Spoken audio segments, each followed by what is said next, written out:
Lettre ouverte de l'abbé Gibson à son Excellence Monseigneur Fridolin Ambongo, nouvel archevêque de Kinshasa, et aux membres du comité laïque de coordination. N'oublie pas, Seigneur, le cri des malheureux. Excellence, Monseigneur l'archevêque, avant toute chose, je tiens à vous féliciter pour vos nouvelles fonctions que vous venez de prendre à la suite de votre brillant et courageux prédécesseur, son Éminence le cardinal Laurent Mosengo Passigna, que je salue au passage et que je remercie infiniment de son courage prophétique et charismatique. Excellence, Monseigneur l'archevêque, frères et sœurs membres du comité laïque de coordination, c'est avec les paroles du psaume 9 que je voudrais commencer cette lettre ouverte vous adresser à l'approche des élections qui vont avoir lieu dans notre cher pays. Je cite: « Pourquoi, Seigneur, es-tu si loin? Pourquoi t'es caché au jour d'angoisse? L'insensé dans son orgueil poursuit les malheureux. Ils se font prendre aux ruses qu'il invente. Alors l'insensé est fier d'avoir gagné. Ce profiteur, loin de bénir, brave le Seigneur. Dans sa suffisance, l'insensé ne cherche plus. Dieu, ce n'est rien. Voilà toute sa ruse. Il ne fait que jurer, tromper, maudire. Sa langue est mauvaise et fausse. Il se tient à l'affût près de hameaux. Bien caché, il tue l'innocent. Mais toi, tu as vu le mal et la souffrance, et tu veilles à tout reprendre en main. Sur toi repose le faible, c'est toi qui viens en aide à l'orphelin. » Fin de citation. Excellence, Monseigneur l'archevêque, cet orphelin, aujourd'hui, c'est tout un peuple. C'est le peuple congolais qui n'a plus ni père, ni mère, ni terre, ni président, car tout lui a été enlevé et usurpé par l'insensé. Excellence, Monseigneur l'archevêque, chers membres du comité laïque de coordination, l'heure est grave pour notre pays. L'heure n'est plus à la langue de bois, ni au langage diplomatique. Toutes ces voies entreprises depuis s'avèrent aujourd'hui caduques, désuètes, ridées, obsolètes et sans effet.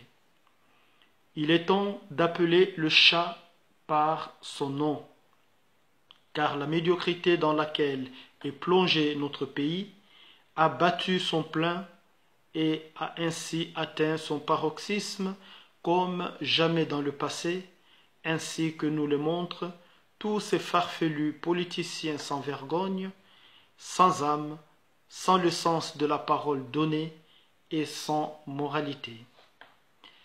Excellence, Monseigneur l'archevêque, la liturgie catholique de la parole de Dieu du mois de juillet dernier, avec le prophète de la justice sociale Amos, avec les prophètes Isaïe, Ézéchiel et Michée, cette liturgie nous a servi d'interpellation prophétique en tant que croyants ou tout simplement en tant qu'hommes sensés et surtout en tant que pasteurs et prêtres de Jésus-Christ.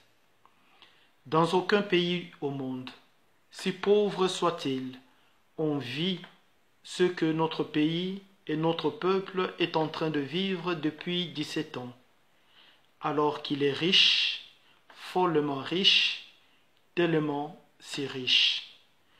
Nous sommes devenus la risée de toute la terre, des prisonniers à ciel ouvert dans notre propre pays, que l'insensé nous arrache à petit feu comme un beefsteak à la bouche, dans un complot machiavéliquement dissimulé, mais bien connu par les esprits éveillés et avertis. Je m'interroge. Oui, comme par hasard, je m'interroge. Quel est ce hasard qui fait que toutes les autorités politiques et militaires importantes de notre pays soient, comme par hasard, originaires de l'Est? Quel est ce hasard qui fait que tous les postes clés soient occupés par ceux qui sont de l'Est de notre pays? Quelle est cette urgence et quelle est cette nécessité administrative qui avait prévalu et aurait ainsi justifié à juste titre la division territoriale en 26 provinces dans sa forme actuelle dans notre pays? Quel est ce hasard qui avait fait que les éleveurs traversant étonnamment notre pays sans inquiéter les autorités du pays étaient tous de l'Est? Pourquoi toutes les problématiques du pays doivent toujours provenir de l'Est? Non, le hasard n'existe pas. Je n'y crois pas. Il y a certainement l'anguille sous roche. C'est bien une bombe à retardement qui se profile à l'horizon. C'est un plan machiavélique qui se met en place en toute douceur afin de pouvoir déposséder le peuple congolais de sa propre terre, de son propre pays, comme l'avait si bien vu feu le président Kabila, le vrai Kabila, Laurent Désiré, en disant, je cite, « Ces gens voulaient tout avoir ». Fin de citation. Qui a accordé à certains le droit de rester au pouvoir autant d'années qu'ils le souhaitaient et d'interdire aux propres fils du pays de postuler au poste de la présidence dans leur propre terre. Jean-Pierre Bemba est un fils de ce pays. Moïse Katumbi est un fils de ce pays et tant d'autres encore. Les uns comme les autres ont le droit de jouir des mêmes privilèges que tous. Nous ne pouvons pas continuer de cautionner de telles dictatures dans notre pays. Un pouvoir illégal et illégitime ne peut en aucun cas se substituer lui-même au maître et au juge. C'est une aberration. Refuser les candidatures des uns et accepter celles des autres, même si avec des morphologies douteuses, est simplement inadmissible. Pourquoi ces gens, Excellence, tiennent-ils à organiser eux-mêmes les élections comme si sans eux le Congo allait disparaître, même si, en réalité, ils l'ont déjà fait disparaître théoriquement? Pensez-vous, Excellence, qu'ils tiennent à organiser les élections parce qu'ils auraient l'amour du Congo ou parce qu'ils auraient la passion pour le Congo comme ils le prétendaient, ou encore parce qu'ils auraient le souci de développer le Congo? Jamais. Ils tiennent à cela parce qu'ils veulent tout simplement sauvegarder et pérenniser leur système diabolique jusqu'au bout de la balkanisation du Congo.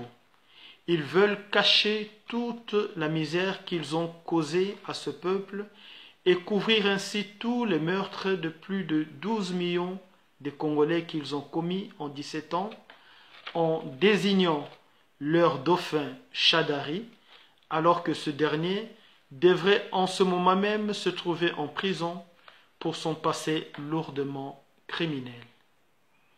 D'où leur provient d'un seul coup la bonne volonté d'organiser les élections libres et transparentes pour une vraie alternative du pouvoir, alors qu'en 17 ans, le pays a vertigineusement sombré dans un retard de millénaires de développement. À cela, nous disons non. N-O-N. qu'il s'en aille et nous laisse organiser nos élections. Et après ces élections, nous les poursuivons de tous les crimes commis et de toutes les richesses pillées au Congo. Rien ne doit rester impuni comme cela fut au temps de Mobutu. Tous ceux qui ont servi et soutenu ce régime d'une manière ou d'une autre auront des comptes à rendre à ce peuple meurtri et chosifié. Ce peuple à qui je demande de ne pas avoir une courte mémoire. Il y aura bien une justice. Ce ne sera pas de la vengeance, mais ce sera bien de la justice. Que ces gens ne se croient pas éternels. Nous disons non à l'idée des machines à tricher dont ils font une publicité mensongère et honteuse. Pour que ces gens disparaissent sans laisser de progéniture, il ne reste plus qu'une solution efficace à nous. L'objection de conscience, la désobéissance civile et la détermination au soulèvement du peuple dans l'ensemble du territoire national si jamais ces élections n'ont pas lieu le 23 décembre comme prévu, ou si jamais ce dauphin dinosaure de Chadari venait à remporter frauduleusement ces élections. J'invite donc le comité laïque de coordination à prendre ses responsabilités afin d'organiser des actions de soulèvement en ouvrant bien sûr les portes à tous les autres fils, toutes les autres filles de ce pays, afin de se joindre à eux. Excellence, Monseigneur l'archevêque, chers membres du comité laïque de coordination, eu égard à tout ce que je viens de dire, si jamais, malgré tout, ces élections devraient avoir lieu, quelle attitude devrions-nous avoir? Des consignes claires, nettes et sans ambiguïté aucune doivent être données par les évêques à tous les chrétiens catholiques et aux Congolais de bonne volonté, afin qu'aucune personne digne de ce nom ne porte un seul bulletin de vote en faveur des meurtriers, car nous ne pouvons pas composer avec ceux qui tuent. Nous sommes dans une situation particulière, Excellence, Monseigneur l'archevêque, et il nous faut des solutions ou des réponses particulières. Les prêtres doivent recevoir de la part des évêques des consignes précises et draconiennes de prêcher sans détour et tous les jours à la messe pour qu'aucun catholique ne porte son bulletin de vote à tous ces médiocres qui ont pillé et vendu ce pays. Je connais bien le courage, je connais bien la bravoure, je connais bien la vaillance de mes confrères abbés de Kinshasa et d'ailleurs. Et je suis convaincu qu'ils le feront bien. Si nous ne le faisons pas, nous serons complices du malheur de notre peuple et de la disparition de notre pays pour lequel nous avons donné nos vies en offrande. Que le Seigneur bénisse notre pays ainsi que son peuple et que le médiocre dégage.